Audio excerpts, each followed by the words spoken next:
শুনছি ব্যাংকে এসে আপনার গর্ভবতী মাতৃকালীন ভাতার আবেদন করতে টাকা লাগে।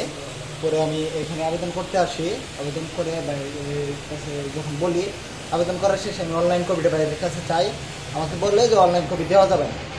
পরে বললো যে আমি তাহলে আমি যে আবেদন করছি কেমনে করবো, বললো যে তোমার ফোনে জানাই দেওয়া হবে। পরে যখন আমি ফোন দিলাম, ফোন দেওয়ার পরে বললাম যে ভাই তাহলে আমি আবেদন করলাম, আমার কাছে তাহলে কেমনে কি।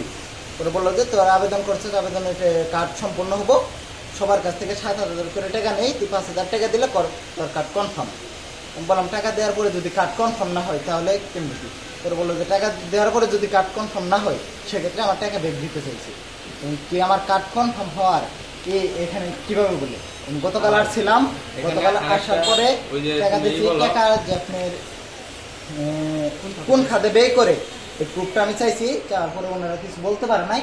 আমি আপনি বিগত 5ই আগস্টের পরে যে কার্ডগুলো হয়েছে এই কার্ডগুলোর লিস্ট সহ চাইছি। আমার মতো যারা ভুক্তভোগী আমি ওনাদের কাছে শুনবো, শুনে এর ন্যায্য বিচার আমি চাই।